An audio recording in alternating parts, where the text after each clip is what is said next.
Assalamualaikum warahmatullahi wabarakatuh.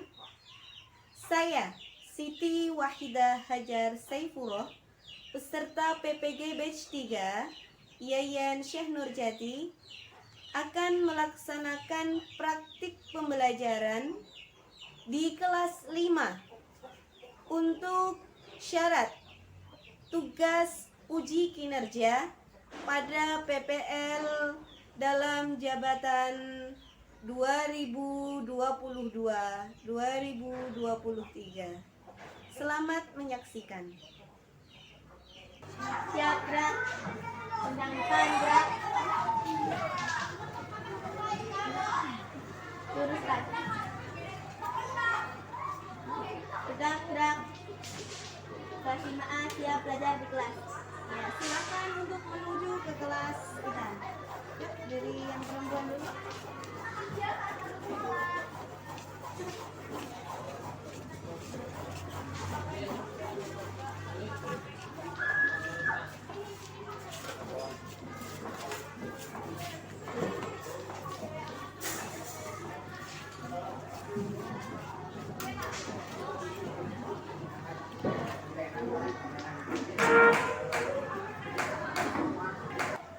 Assalamualaikum warahmatullahi wabarakatuh. Waalaikumsalam warahmatullahi wabarakatuh. Sobahan lain? Sobahan nur. Kaifa halukum? Bikhair, alhamdulillah wa anti. Alhamdulillah, ana bikhair. Siapa yang tak masuk hari ini ya? Kenapa dia? Oh iya, sedang lomba, mempersiapkan lomba Porsema di tingkat kabupaten ya. Kita doakan semoga anak-anak, teman-teman kita yang ikut lomba dapat mendapatkan juara ya. Sebelum kita pembelajaran, silahkan berdiri dulu. Berdiri. Cek kerapian dan kebersihan kelas. Yang ada sampah, di laci, di sekitar kita, silahkan untuk dibuang di tempat sampah.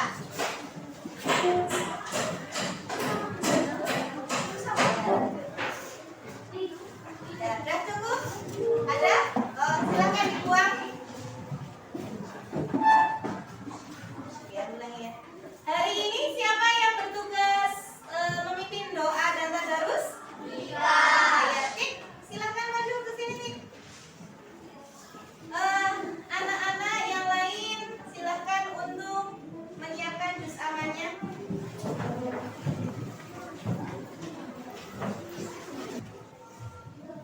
Siap, gerak. Duduk istirahat, gerak. Berdoa mulai. A'udzubillahi minasyaitonir rajim. Bismillahirrahmanirrahim.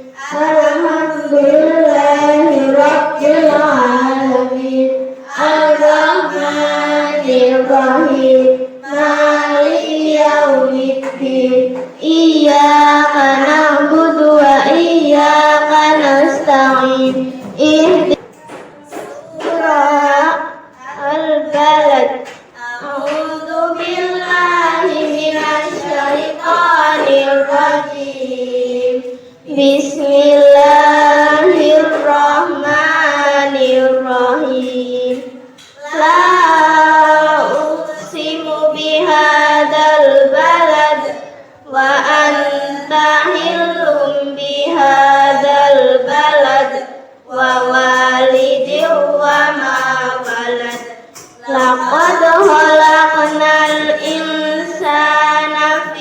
كبد أيحسب أن لن يقدر عليه أحد يقول أهلكت مالا لبدا أيحسب أن لم يره أحد. Terima kasih Mbak Tika, silahkan duduk di tempat duduk ini. Kita akan melaksanakan pembelajaran mata pelajaran fikih ya. Namun sebelum kita masuk ke pembelajaran, kita akan membangkitkan rasa nasionalisme kita pada bangsa Indonesia dengan menyanyikan lagu Garuda Pancasila. Silakan anak-anak untuk berdiri terlebih dahulu ya.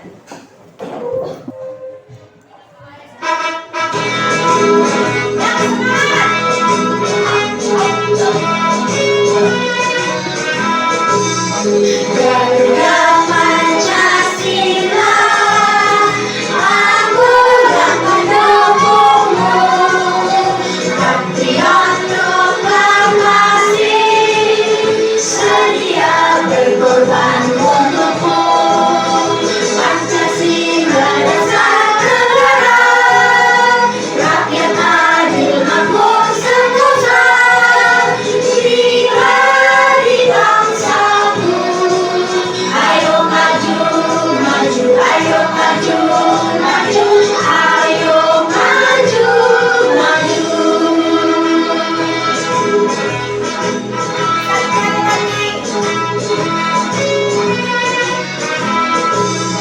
Garuda Pancasila, aku yang mendukungmu, patriot proklamasi, sedia berkorban untukmu. Pancasila dasar negara, rakyat adil makmur sentosa, di bangsaku. Ayo maju, maju, ayo maju, maju, ayo maju, maju. Pada pembelajaran hari ini kita akan belajar mata pelajaran fikih tentang kurban. Nah, anak-anak setelah pembelajaran hari ini harapannya adalah kamu dapat menguasai arti secara bahasa dan istilah tentang kurban, dasar hukumnya dan ketentuannya. Nah, pada kesempatan hari ini Bu Guru akan menampilkan gambar. Nah, nih ada gambar ya. Kira-kira gambar apa itu? Kegiatan sedang apa? Sedang berkorban. Hewan apa yang dikorbankan? Kambing. Kapan pelaksanaan kurban? Pada hari raya. Iya benar, pada hari raya Idul Adha. Jadi pada kesempatan hari ini kita akan mengulas materi tentang kurban. Nah, setelah kalian mengamati gambar tersebut, Bu Guru ada video tentang sejarah kurban pertama kali di agama Islam. Di syariatnya kurban itu ada sejarahnya. Nah,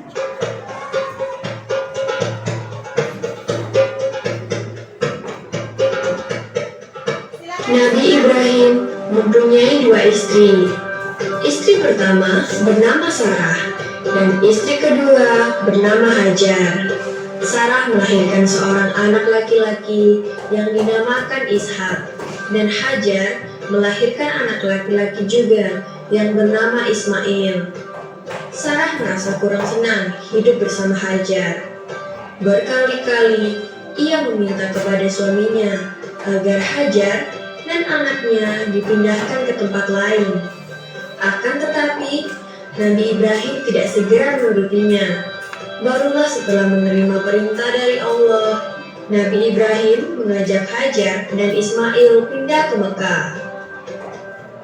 Ismail yang masih menyusu pada waktu itu terpaksa harus mengikuti kedua orang tuanya menempuh perjalanan yang begitu jauh dan melelahkan.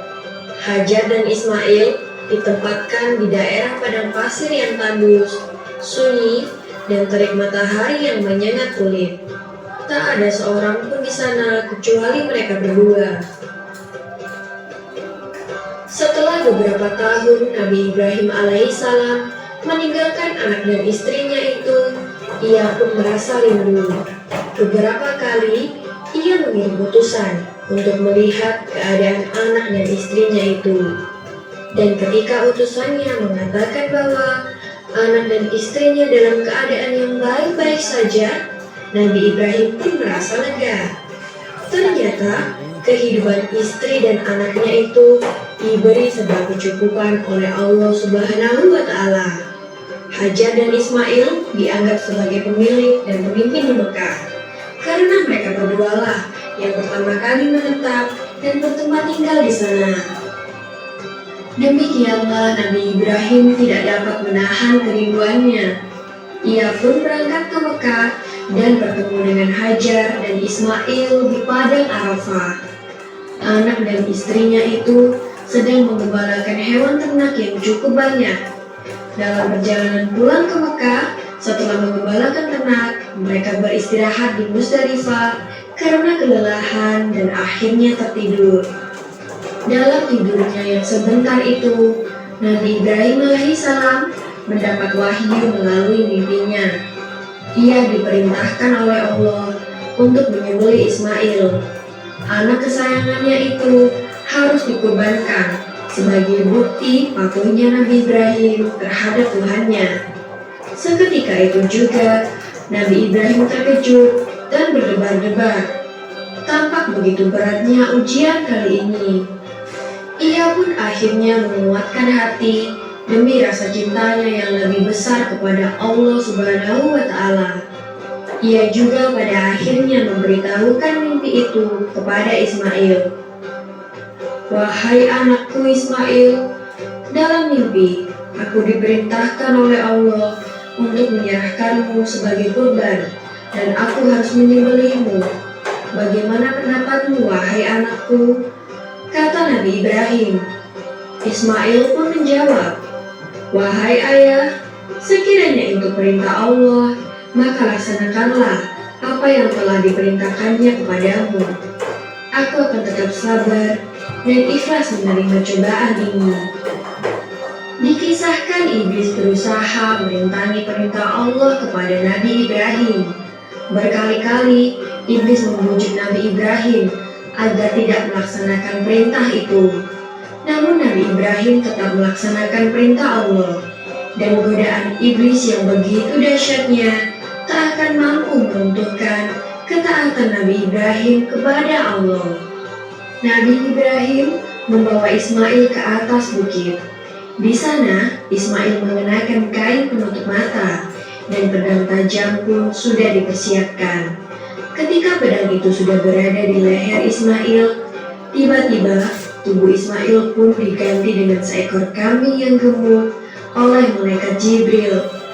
Dengan demikian, selamatlah Ismail dari penyembelihan.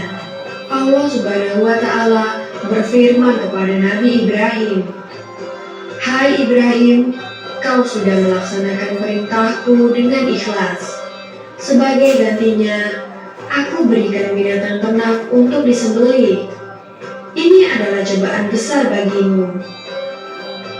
Peristiwa itu terjadi pada tanggal 10 Dzulhijjah di Mina, dan sampai sekarang dirayakan seluruh umat muslim sebagai Hari Raya Idul Adha. Dan umat Islam yang melaksanakan ibadah haji juga dapat melakukan kurban di Mina sebagai penghormatan atas Nabi Ibrahim alaihissalam. Demikian kisah Nabi Ibrahim alaihissalam. Semoga kisah ini dapat mempertebal iman kita kepada Allah Subhanahu wa Ta'ala. Amin ya rabbal alamin.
didapatkan.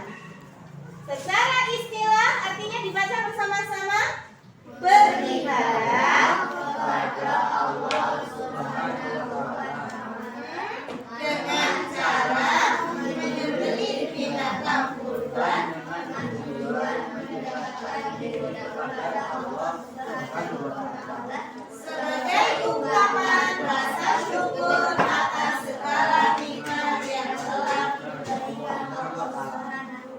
Itu pengertian secara bahasa dan istilah. Nah, dalil tentang kurban. Felicia, dibaca dalil tentang kurban ya. Fasalli lirabbika wanhar. Artinya, maka laksanakanlah sholat karena Tuhanmu dan berkurbanlah sebagai ibadah dan mendekatkan diri kepada Allah. Iya. Tadi sudah dibacakan oleh teman kamu tentang dalil berkurban. Fasalli lirabbika wanhar. Kita baca bersama-sama, ulangi artinya bersama-sama.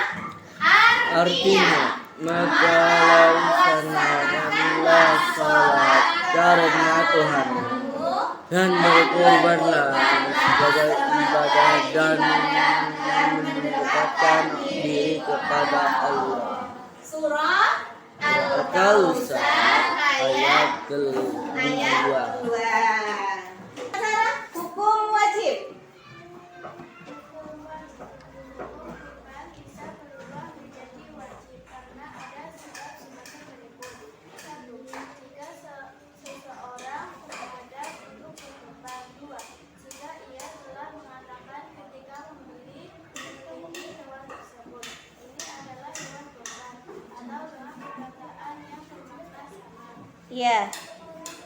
Jadi yang namanya hukum wajib itu ketika kita mau berkurban. Saya nadar, misalkan si Ahmad bilang gini, kalau saya ranking 1, saya nadar akan kurban 1 ekor kambing yang gemuk. Nah, itu namanya nadar. Maka hukum berkurban menjadi wajib. Setelah kalian tadi belajar melalui tayangan video sudah, melalui PowerPoint sudah tentang materi kurban, untuk merefreshingkan pikiran kalian, kita lakukan screening dulu dengan melakukan senam pinguin. Yuk kita berdiri terlebih dahulu, silakan berdiri.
Senang apa enggak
jangan individual. Tentukan ketua dan yang mempresentasikannya ya.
Iya. Bagaimana presentasi kelompok 1? Bu Guru minta kelompok 2 untuk menilai. Bagaimana kelompok presentasi kelompok 1? Presentasinya bagus, Bu. Bagus? Iya, terima kasih. Tepuk tangan buat kelompok 1. Silahkan tempel di mading. Tempel di mading. Sesuai dengan urutannya. Sesuai dengan urutannya.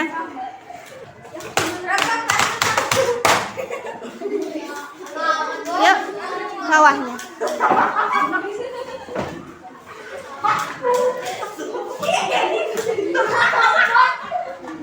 Ya, terima kasih ya.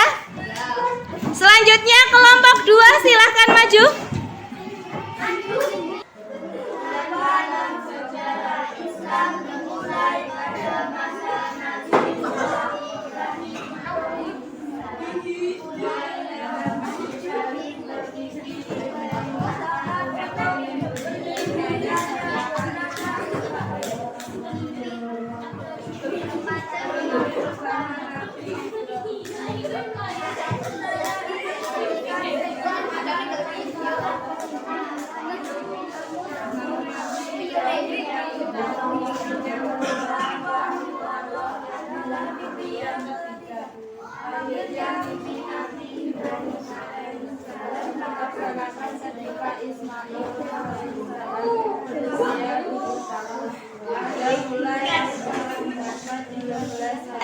Tepuk tangan buat kelompok 2 ya. Kita buka kelompok. Silakan hasilnya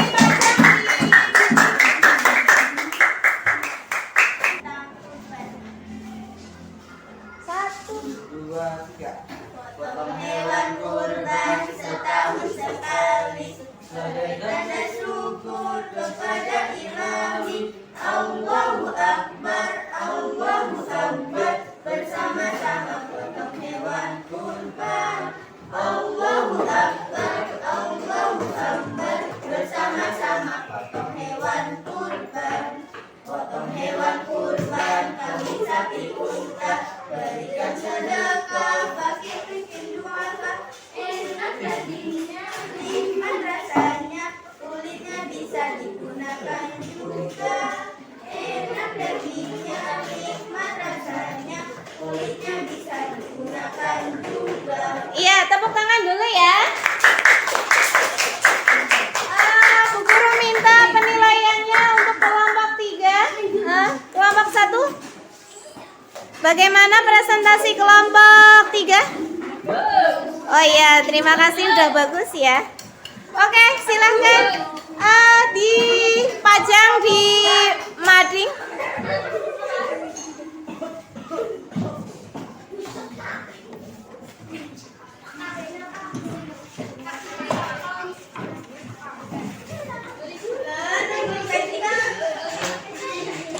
Setelah tadi banyak sekali presentasi yang telah dilakukan oleh kelompok 1, 2, dan 3. Pemaparan tentang materi kurban, ada yang mau bertanya? Saya, Bu. Oh iya, Yunda. mau bertanya apa Yun? Jika ingin berkurban tapi tidak punya uang, bagaimana Bu? Oh, bagus nih, pertanyaannya sangat bagus.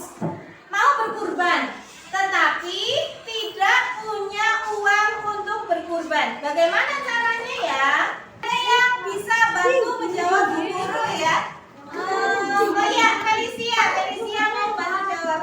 Gimana caranya ketika mau kurban kok nggak punya uang? Oh iya benar, nabung ya. Nabung sedikit demi sedikit. Jadi ketika kita mau kurban kok nggak punya uang, nah setahun sebelum berkurban kita harus nabung dulu, betul. Niat yang pertama itu harus niat aku mau kurban tahun depan, berarti aku harus nabung. Tadi sejarah kurban itu diambil dari kisah Nabi siapa?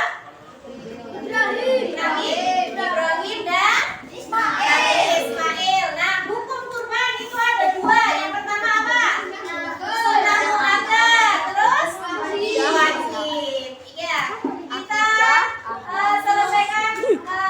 Kita sudahkan materi pada pembelajaran hari ini.